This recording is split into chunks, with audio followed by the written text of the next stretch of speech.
Shalom, shalom. This video is about the Gospel of John chapter 12 verses 28 to 33. And it's about the crowd's conflicting prayer responses to God's voice.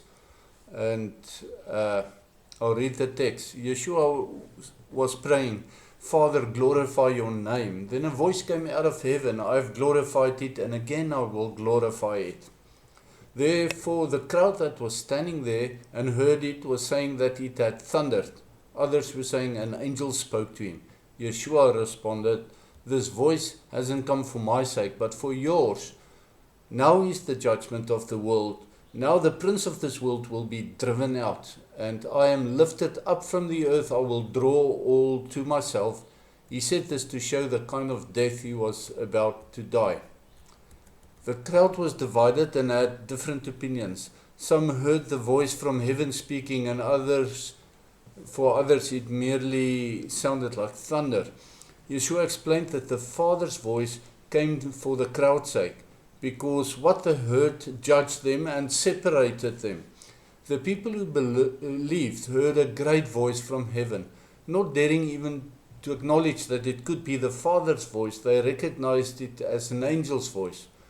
And this holy fear stems from Mount Sinai, when Adonai spoke to the 70 leaders of Israel, and they cowered in fear, asking that he must speak only to Moses and that Moses will speak to them. And you can read that in Exodus 20 verse 18 and 19. We read in several passages in Exodus 19 and 20 that Adonai spoke to Moses in thunders. At Yeshua's mikveh, or baptism by John in the Jordan River, that's John the Baptizer, the Father's voice also spoke. And again on the Mount of Transfiguration, the Father's voice spoke again. King David gave us an apt description in Psalm 29 verse 3 to 9 of the Father's voice when he wrote the following. The voice of Yahweh of Yod-Heh-Vav-Heh is over the waters. The El of glory thunders. Yod-Heh-Vav-Heh is heard over many waters. The voice of Yod-Heh-Vav-Heh is powerful. The voice of Yod-Heh-Vav-Heh is majestic. The voice of Yod-Heh-Vav-Heh breaks the cedars. The Yod-Heh-Vav-Heh shatters the cedars of Lebanon. He makes Lebanon skip like a calf and Saronic like a young wild ox. The voice of Yod-Heh-Vav-Heh strikes with flames of fire. The voice of Yod-Heh-Vav-Heh shakes the wilderness. Yod-Heh-Vav-Heh makes the wilderness of Kadesh, shakes the wilderness of Kadesh.